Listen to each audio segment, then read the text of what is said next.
민수기 10장 29절에서 31절 우리 한 목소리로 함께 합독하겠습니다. 시작. 모세의 장인 미디안 사람 르우엘의 아들 호밥에게 이르되 여호와께서 주마하신 곳으로 우리가 행진하나니 우리와 동행하자. 그리하면 선대하리라. 여호와께서 이스라엘에게 복을 내리라 하셨느니라. 호밥이 그에게 이르되 나는 가지 아니하고 내 고향 내 친족에게로 가리라. 모세가 이르되 청하건대 우리를 떠나지 마소서. 당신은 우리가 광야에서 어떻게 지칠지를 아나니 우리의 눈이 되리이다. 아멘. 인사하겠습니다. 아버지 예수님, 예수님의 은혜와 평강이 넘치시기를 축원합니다. 아멘. 네, 오늘 함께 읽으신 민수기 10장 29절에서 31절 말씀, 오늘 본문을 토대로 겐족속과 이스라엘의 관계라는 제목으로 말씀하도록 하겠습니다. 자, 우리 같이 따라하겠습니다. 겐족속과 이스라엘의 관계. 겐족속하고 이스라엘하고 어떤 관계가 있는가에 대해서 오늘 본문에서 잘 얘기해 주고 있습니다. 성경 전체를 훑어가면서 자세히 한번 살펴보도록 하겠습니다. 자, 겐족속이라는 특별한 신비한 족속을 하나님께서 이스라엘에게 붙이셨다. 그렇죠? 이 겐족속은 신비로운 족속이고, 그리고 예수님을 상징한다 그랬습니다. 예수님을 많이 닮아있는 그런 족속들이고요. 자, 이들은 이스라엘과 그리고 유다 자손들과 함께 거했다라고 하는 것입니다. 우리가 지난주에 살펴본 대로 이들은 하나님께서 접붙이셨다. 우리 로마서 11장에서 그 참 감람나무와 돌 감람나무를 접붙이신다. 이렇게 상징적으로 얘기하죠. 식물의 어떤 특성을 이용해서 우리 신앙세계를 이렇게 비유로 말씀하셨던 거예요. 이게 상수리나무로 이렇게 상징될 수 있는 겐족속들을 이스라엘에게 접붙이셨다. 특별하게 이스라엘의 그 족장들, 아브라함과 이삭과 야곱과 요셉에게 접붙이시고, 그 다음에 이스라엘의 지도자들, 특별히 모세와 다윗에게 어떻게 하나님께서 접붙이시고 인도하셨는지 우리 함께 나눴죠. 자, 이 겐족속들은 이스라엘을 지키는 족속들이었습니다. 이스라엘 지키길 수 있도록 하나님께서 붙여 주셨다라고 하는 것입니다. 그래서 하나님의 보호하심이 이 겐족속을 중심으로 이루어져요. 겐족속을. 자, 그래서 여러분들 오늘날에도 똑같습니다. 이 겐족속 같은 무리들을 하나님께서 허락하셔요. 그래서 교회마다 겐족속의 신앙을 가지고 있는 사람들이 있고, 하나님께서 한국도 마찬가지입니다. 이 마지막 종말의 때 우리 한국은 절대로 전쟁이 일어나지 않습니다. 성경적으로 그래요. 성경적으로. 그러니까 2000년 역사 속에서 선교를 담당했던 그 사람, 그 다음에 그 국가, 민족은 철통같이 지키셨어요. 이 마지막 때 한국을 하나님 쓰시기 때문에, 그래 하나님께서 한국을 축복하시고, 그러니까 여러분들 100년 만에 이렇게 일어선 나라가 없다는 거죠. 하나님께서 한국을 축복하신 이유는 한국 교회 때문에 그러는 거예요. 하나님을 부르고 하나님께 기도하고 나라와 민족을 위해서 기도하고, 그 믿음과 신앙을 지키면서 하나님만을 섬기는 그 사람들 때문에 하나님께서 한국을 축복하시는 거예요. 겐족속 같은 그런 믿음의 신앙인들이 교회마다 그들 때문에 교회가 축복을 했는데, 그들이 교회를 지키는 거예요. 그 얘기를 하려고 하는 거예요. 하나님 성경적으로 쫙 나와요. 그것이. 자, 같이 한번 살펴보도록 하겠습니다. 겐족속과 이스라엘의 관계 첫 번째입니다. 자, 이스라엘과 동거하게 하셨어요. 이스라엘과 함께하게 하셨다는 것입니다. 자, 다시 한번 29절을 같이 읽겠습니다. 29절 시작. 모세가 모세의 장인 미디안 사람 르우엘의 아들 호밥에게 이르되 여호와께서 주마하신 곳으로 우리가 행진하나니 우리와 동행하자. 그리하면 선대하리라. 여호와께서 이스라엘에게 복을 내리리라 하셨느니라. 아멘. 자, 이스라엘과 항상 동거하게 하셨어요. 겐족속들. 자, 이스라엘의 동거자였다는 것입니다. 겐족속은 이스라엘의 동거자였다. 여러분들 출애굽을 해서 광야길을 걸어가는데 하나님께서 호밥을 붙이셨어요. 자, 우리가 광야와 같은 삶을 살아가는데 이 호밥은 자, 모세의 장인 이드로의 아들이고, 그리고 십보라의 오빠입니다. 그러니까 이제 손이 처남인 거예요. 손이 처남. 나이 차이는 어떻게 될지 모르겠어요. 이 호밥이 이스라엘 백성들이 광야를 걸어갈 때에 그 광야 금방 갈 줄 알았어요. 근데 40년을 방황했단 말이에요. 근데 이 호밥과 그의 동거했던 호밥의 자손들이 이스라엘과 함께 동거합니다. 광야를 지나갈 때 하나님께서 겐족속들을 붙이셨어요. 광야 시대. 광야 시대부터 겐족속들을 함께합니다. 그 다음에 사사 시대로 넘어와서도 똑같이 겐족속은 거기 이스라엘 백성들과 함께했습니다. 사사기 1장 16절 이렇게 나오죠. 모세 장인은 겐 사람이라 그 자손이 유다 자손과 함께 그 백성 중에 거하였더라. 사사기 이스라엘 백성들이 가나안 땅을 정복하고 그 땅을 들어갔을 때 이스라엘 백성들만 있었던 것이 아니고 하나님 겐족속들을 거기에 붙이셔서 사사기 시대에 같이 있게 하셨어요. 사사기 시대 때 겐족속들이 함께 동행합니다. 그 대표적인 예로 사사기 4장 17절 21절에서 어떤 장면이 나오냐면 여자 사사 드보라가 나와요. 여자 사사 드보라와 바락 장군이 나오는데 당시에 가나안 왕 야빈, 그러니까 이제 그 시스라 야빈의 군대 장관 시스라가 철병거 900대를 거느리고 900대를 가지고 이스라엘을 침공해 들어와요. 그래 전쟁이 시작되는데 하나님께서 여자 사사 드보라를 중심으로 해서 바락 장군을 중심으로 해서 결투가 벌어집니다. 이때 하나님께서 은혜 가운데 역사하셔서 폭우가 쏟아져요. 그러니까 철병거가 어떤 철병거로 무장하고 무거운 갑옷으로 철갑옷으로 입었던 시스라 이 군대가 그냥 장벽으로 해요. 그냥 움직일 수가 없는 거예요. 하나님께 역사에 폭우가 쏟아져가지고 바퀴가 박혀버려요. 그냥. 그리고 이게 물에 젖으니까 이 갑옷이 얼마나 무거워요. 이스라엘 백성들은 갑옷도 없었어요. 그러니까 몽둥이하고 칼, 창 같은 걸로 푹푹 찔러버려요.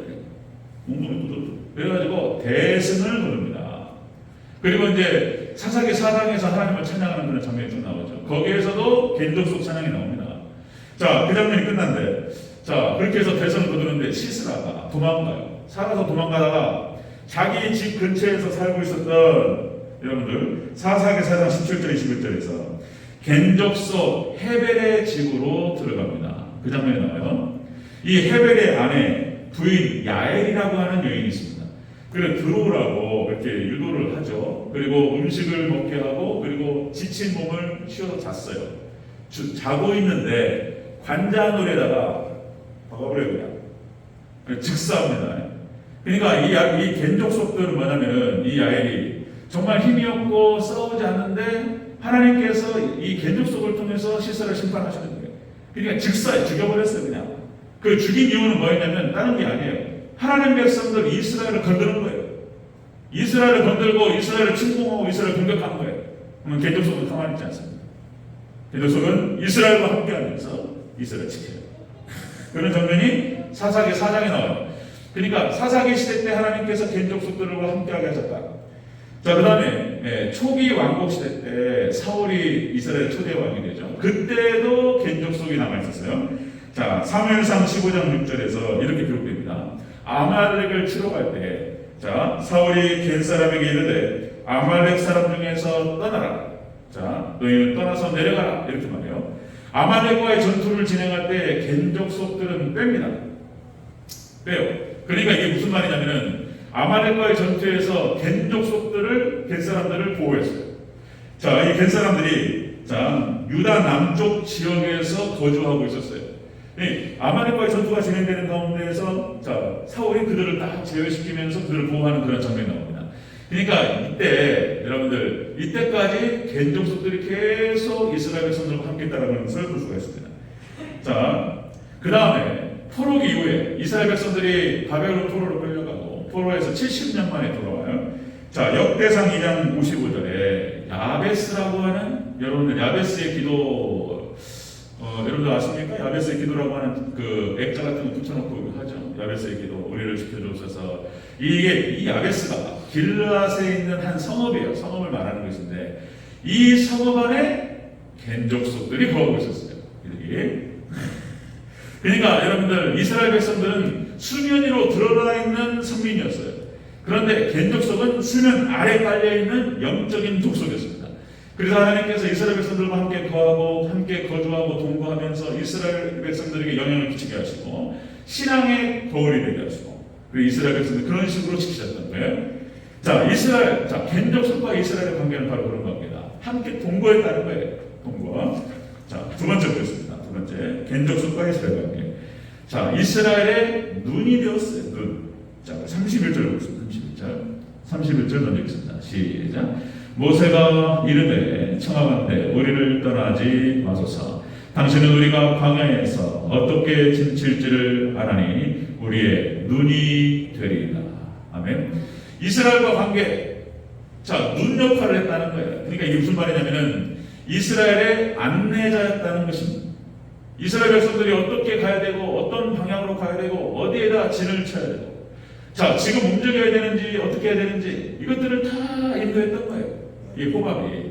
자, 여러분들 이스라엘의 인도자 역할을 감당했다. 그러니까 자, 모세도 40년 동안 미디안 광야에서 연단을 받았습니다. 모세도 그러니까 대략 알아요. 그런데 호밥은 날 때부터 어린 시절부터 그 미디안 광야에서 살았어요. 그러니까 완전히 전문가예요, 전문가. 이 광야의 삶이 아주 익숙한 사람, 호밥. 그리고 길을 다 알아요, 길을 다 압니다. 여러분들 광야나 사막은 죽음의 장소예요, 죽음의 장소. 여기는 물이 없어요. 물도 없고 양식도 없어요. 그리고 길도 없어요, 길도. 길이 있는 것 같은데 바람이 불고 딱 보면은 길이 사라져버려요. 모래가 와가지고 싹 덮어버려요. 그러니까 어디가 길인지를 알 수가 없습니다. 그런데 이 겐족속은 알아요. 어떻게 알까? 거기서 사는 사람들이에요. 그러니까 길이 없는데 이 사람들은 그러니까 감각적이라고 할까요? 별자리를 보고 주변을 상황 보고 다 모래인데 보고 어디로 가야 되는지를 알아요. 겐족속은 알아요. 이들이 이스라엘 백성들이 인도하는 거예요. 이들이 자, 낮에는 태양열이고 뭐 40도 50도가 넘어가요. 타 죽어요. 그리고 이제 밤이 되면은 일교차가 심해요. 그러니까 나무도 없고 아무것도 없기 때문에 일교차가 심해요. 위에 그 모래가 쫙 식잖아요. 이게 밤에는 영하로 떨어져요. 그러니까 여기서 길을 잃어버리면 죽는 거예요.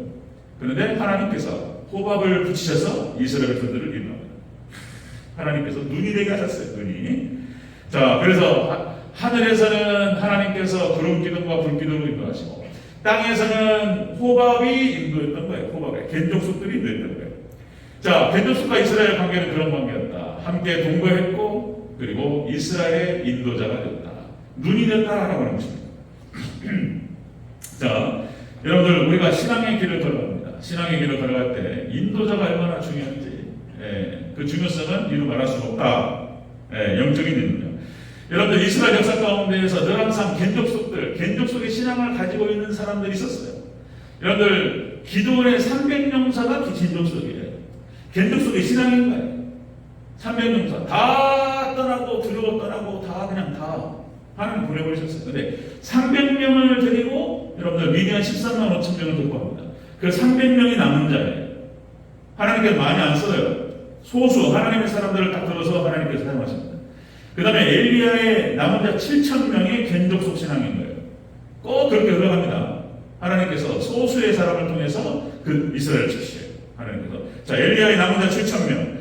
그 다음에 바벨론 포로기 때에 여러분들 포로로 끌려가가지고 신앙을 지켰던 다니엘이라든지 새 친구, 사드락과 메삭과 아벳nego 이런 사람들이에요. 이 소수가 하나님께서 그들을 통해서 이스라엘을 축복하시고 지켜주셔요. 자, 그 다음에 신약으로 내려와서는 예수님의 12 제자와 초대교회 성도들이 겐족속 신앙인 거예요. 철저하게 하나님 신앙, 예수님 신앙으로 그들의 신앙을 지키고 그리고 자, 악한 어둠의 옷을 물리치고 자, 12 제자와 그리고 이 초대교회 성도들. 자, 2000년 교역사 가운데에서 중세 시대로 내려왔을 때는 종교 개혁자들이 바로 겐족속 신앙인 거예요. 항상 그랬습니다. 항상. 그 다음에 여러분들 근대로 내려와서 근세로 내려와서는 역시 이제 청교도들이라고 할 수 있어요. 그 신앙을 계승해서 그 신앙을 쫙 이어왔던 사람들, 청교도들을 중심으로 하나님께 인도하셨어요. 그 신앙이 그 개혁주의 신앙과 그 청교도 신앙이 우리 한국에 접목이 된 거예요. 우리 한국에.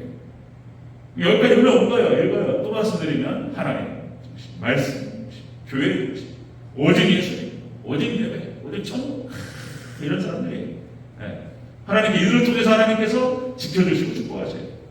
자, 그렇게 하나님이 쭉 인도하셨다. 자, 여러분들, 그러니까 사막에서 길을 잃어버린다거나, 그리고 바다에서 길을 잃어버린다거나 죽어요.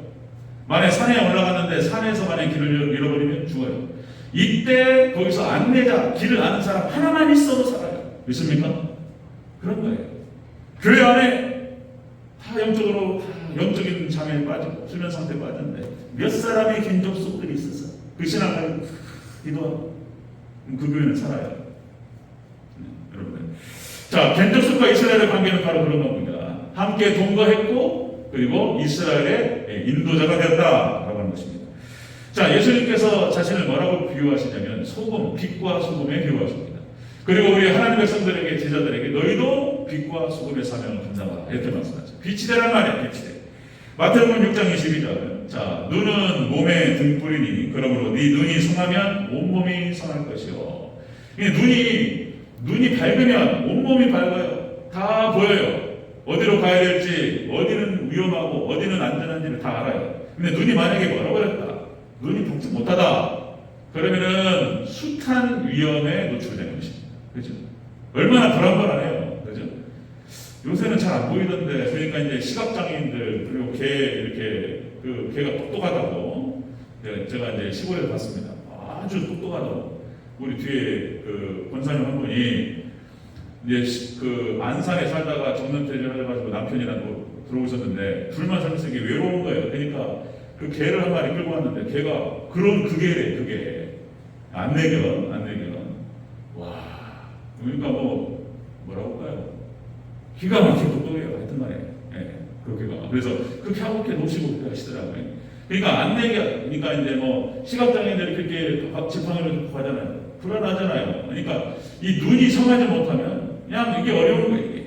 자, 예수님께서 당신을 뭐라고 말씀하셨냐면 그렇게 견족속이 눈의 역할을 담당했고 예수님께서는 당신을 빛이라고 말씀하셔요. 자, 요한복음 8장 12절 나는 세상의 빛이니 이렇게 말씀하셔요. 그러니까 예수님을 잃어버리고 예수님은 또 말씀으로 상징됩니다. 눈이 성하지 못하고 예수님을 잃어버리면 이제는 길을 잃어버리는 거예요. 여러분들 빛이신 예수님 그리고 말씀만 따라가시기를 주의 이름으로 축원합니다. 안 그러면 이제 그렇게 가는 거예요. 이제 혼돈 속에 헤매다가 혼돈해요. 뭐가 무엇인지를 알 수가 없고 다 헷갈려. 혼돈에 헤매다가 마음은 공허해지고 그리고 이제 흑암으로 들어가는 거예요. 흑암에 들어가면 여러분들 다 어두워요. 어떤 일이 벌어집니까? 그러면 사고 나요. 사고. 뭔 일이 벌어져요. 헤매다가. 그러면 그 사고가 죽음으로 연결될지 아니면 하나님의 경고로 끝날지 그건 알 수가 없는 거예요. 여러분들 어제 빛 대신 예수님 말씀만 붙잡고 여러분들 밝은 길 걸어가시기를 축원합니다. 자, 견족속이 바로 그런 역할을 했다는 것입니다. 자, 견족속과 이스라엘의 관계는 그렇게 동거자였고 그리고 인도자였다. 마지막 하나 보겠습니다. 견족속과 이스라엘의 관계는 자, 세 번째 이스라엘의 복의 근원이 됩니다. 견족속이 다시 한번 29절 보겠습니다. 29절 다시 한번 읽습니다. 시작. 모세가 모세의 장인 미디안 사람 누엘의 아들 호밥에게 이르되 우리에게 주마하신 곳으로 우리가 행진하나니 우리와 동행하자. 그러면 선대하리라. 여호와께서 이스라엘에게 복을 내리리라 하셨느니라. 아멘. 견족속들이 이스라엘 백성들과 함께 동행하고 동거하고 그리고 인도자가 되고 그리고 이 견족속 때문에 이스라엘 백성들이 복을 받습니다. 이스라엘의 복의 근원이었어요. 견족속들이 철저하게 하나님 신앙. 그냥 그러니까 먹을 것이 있고 잘 곳이 있으면 하나님만 찬양해요. 더 욕심도 없습니다. 이들은 그렇게 하나님만 찬양하고 하나님만을 섬겨요. 돌아다니면서 재산을 축적하지 않고 유목민으로서 나그네 삶을 살아가고 그렇게 하나님만 찬양하다가 이 땅을 떠나요. 이런 사람들이에요. 이런 사람들을 보면서 영향을 받는 거예요. 이스라엘 백성들이 이렇게 해서 복의 근원이 된다는 것입니다. 자, 예레미야 시대에도 견족속들이 있었어요. 자, 예레미야서 35장 19절에서 이렇게 기록됩니다. 그러므로 나 만군의 여호와 이스라엘의 하나님이 이같이 말한다. 레갑의 아들 요나답에게서 내 앞에 설 사람이 영원히 끊어지지 아니하리라. 하나님께서 하나님의 나라를 완성하실 그날까지 견족속들을 주시겠다는 거입니다. 이스라엘에게 하나님께 주셔서 이스라엘 백성 하나님의 손으로 이끄시겠다는 거예요. 이것을 하나님께서 에레미야를 통해서 직접적으로 선포하셨습니다. 이 마지막 때에도 견족속들이 있어요. 자, 그 다음에 야베스의 기도 말씀드렸죠? 아까 야베스 사무엘상 11장 1절 4절 야베스의 기도. 자, 이렇게 나오죠? 야베스가 이스라엘 하나님께 하여 가로되 원하건대 주께서 내게 복을 더하사 나의 지경을 높이시고 주의 손으로 나를 도우사 나로 환난에서 벗어나 근심이 없게 하옵소서. 이 야베스가 아까 말씀드렸듯이 길르앗에 있는 한 성읍을 말하는 거예요. 이 야베스가 당시에 암몬이 쳐들어와요. 암몬이 쳐들어와서 딱 망할 상황에 빠졌어요. 그래서 이제 전멸당하는 거예요. 야베스 사람들이 하나님께 모여가지고 하나님께 기도합니다. 하나님 도와주시옵소서. 하나님 지켜주시옵소서. 기도해요. 그 기도가 이런 거였어요. 우리에게 복을 더하사 우리의 지경을 높여주시고 주의 손으로 나를 도우셔서 이 환난에서 벗어나 근심이 없게 하옵소서. 답변이 나와서 답변이 자 하나님께서 그 구하는 것을 허락하셨더라. 아멘. 하나님 허락하셨어요. 그리고 하나님께서 야베스를 지켜주십니다. 여러분들 야베스의 기도라고 이렇게 붙여가지고 저는 없는데 많이 봤어요. 그런 것들을 좀 말씀 붙여놓으시고 늘 보시면 좋을 것 같아요. 야베스의 기도. 이 야베스가 바로 이 야베스 지경에 바로 견족속들이 있었어요. 또 이 안에. 참 견족속이 따라다니는 이렇게.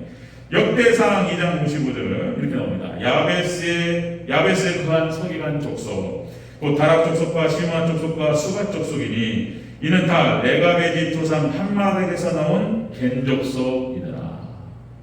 야베스라고 하는 그 지역에 겐족속들이 함께 있었다는 거예요.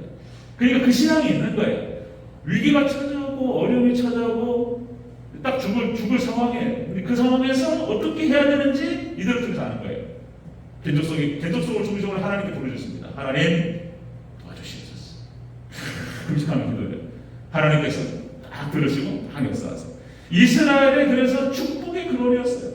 이스라엘을 지키시는 근원이었어요. 겐족속들이. 그렇게 나가는 것이죠. 자, 제가 수요일날 한번 말씀드렸던가요? 여러분들 소돔과 고모라가 왜 망하냐 말이에요. 의인 10명이 없어가지고 의인 10명이 없었어요. 아브라함이 중보기도를 하면서 하나님 주님 그러니까 주의 천사 주의 사자인데 예수님을 상징해요. 하나님 말하는 거예요. 자, 그들에게 아브라함이 얘기한단 말이에요. 50명만 있으면 이 땅을 멸하지 않겠다니까. 내가 50명 의인 50명만 있으면 멸하지 않겠다. 내려가잖아요. 계속 40명 30명 내려가다가 10명 그럼 죄송합니다. 그럼 10명만 있어도 멸하지 않겠나니까. 그러니까 주의 사자가 말하죠. 10명만 있어도 멸하지 않겠다. 근데 그 10명이 없었다는 거예요. 10명이. 그러니까 소돔과 고모라가 멸망한 이유는 거기에 무슨 군대가 없어서 아니면 돈이 없어서 무엇이 부족해서 망한 게 아니에요. 의인이 없어가지고 망한 거예요. 의인이 없어서. 의인이 없어서. 그러니까 딱 거기에 의인들은 빼버려요. 그냥 하나님께서. 그러니까 롯과 그의 가족들은 싹 빼버려요. 의인 빼고 거기에 멸망시켜버려요. 하나님께서. 영적인 겐족속이 없기 때문에 망하는 거예요. 여기. 여러분 아까 말씀드렸듯이 한국교회, 우리 한국사회, 한국은 하나님 지켜주셔요. 이 마지막 지금 전 세계를 훑어봐도 이런 신앙을 지키는 데가 아무 데도 없어요. 아직까지는 한국교회가 무엇이 말이 많고 탈이 많고 무엇이 어떻고 저떻고 막 이런 얘기 하는데 여전히 한국교회는 새벽 기도 많지 않았지만 새벽에 기도하는 분이 계세요. 3일 밤에 모여요. 수요일날 모여가지고 예배를 드린단 말이에요. 이런 교회가 없어요. 전 세계적으로. 유럽교회 없어요. 미국교회 안 돼요. 일주일에 한 번 모여요. 그 한 번 모이는 것도 안 모여요. 미국이 그렇게 되어버렸어요. 지금. 한국교회는 여러분 아직은 새벽입니다. 수요일에 모인단 말이에요. 하나님께 이렇게 기도하는 사람, 예배하는 사람을 통해서 한국 사회를 지키시는 줄로 믿습니다. 아멘. 한국 지키시는 이유가 다른 거 없어요. 여러분들 전쟁으로부터 북한이 무슨 핵을 놓고 그러죠. 등에다가 가스통 놓고 라이터 키면서 김정은 부쳐버린단 말이에요. 이렇게 위협하고 이런단 말이죠. 절대로 전쟁 안 터져요. 한국은. 이게 한국교회 하나님께서 마지막 때 또다시 말씀드리면 벨렉과 욕단의 자손들 마지막에 여러분들 그 종말을 준비하고 예수님 다시 오시는 예수님의 재림을 준비하는 족속이 바로 우리 한국이에요. 한국. 또 내가 기회가 되면 또 말씀을 드릴 거예요. 여러 가지 다른 자료들이 너무나 많아서 왜 한국인가? 마지막에 한국이에요. 여러분들 다시 말씀드리면 인구가 많다고 해서 지금 인구 중요합니다. 인구가 없으면 망해요. 우리나라 위기라고 말하는데 근데 하나님 지켜주셔요. 자, 인구가 많다고 지켜주는 것도 아니고 무슨 뭐 똑똑한 사람이 많다고 지켜주는 것도 아니고 돈이 많다고 지켜주는 게 아니에요. 막 핵이 있다 없다 중요하지 않아요. 어떤 차원에서는 여러분들 본질적으로 말씀드립니다. 여러분들 성경적으로 말씀드리고 역사적으로 말씀드려요. 영적인 개인족속들이 있을 때 거기를 지키시는 거예요. 예. 새벽 예배하고 새벽에 기도하고 3일 밤에 모여서 하나님께 기도하고 시간을 든다 하나님께 의지하고 이런 사람들을 통해서 하나님께서 축복하시고 한국 사회를 지켜주시고 여러분들 대전절교를 지켜주시도록 믿습니다. 아멘. 그런 거예요. 다른 거 없어요. 자, 여러분들 우리 대전절교회가 예수님 다시 오시는 그날까지 든든히 세워져가고 그래서 기도하시는 분들 가급적이면 여러분들 다 여기 이 자리에 모여 앉아 계신 모든 분들이 그렇게 영적인 개인족속처럼 참 이렇게 했으면 좋겠다. 이렇게 하나님께서 놀라운 축복을 보여주실 것이다. 대전절교를 통해서 교회가 확 부흥하고 많은 영혼들을 하나님께서 인도하시고 그리고 많은 영혼들이 예수님을 만나고 천국을 인도받고 그리고 축복을 인도받는데 우리 대전절교가 쓰임받고 여러분들이 쓰임받고 그렇죠? 그러면 거기에 쓰임받는 그 사람들은 놀라운 축복을 받아요. 축복 안 하시겠냐 말이죠. 그래서 여러분들 이스라엘과 개인족속과 이스라엘 관계는 바로 그런 겁니다. 여러분들 그들과 동거했고 이스라엘과 동거했고 그리고 이스라엘 인도자가 되었고 그리고 이스라엘의 축복의 근원이 되었다 하는 것입니다. 그래서 여러분들 여기 계신 모든 분들이 그렇게 개인족속의 신앙으로 정말 큰 은혜를 끼치는 그리고 또 본인이 또 축복받는 그런 은혜가 있기를 주의 이름으로 축원합니다.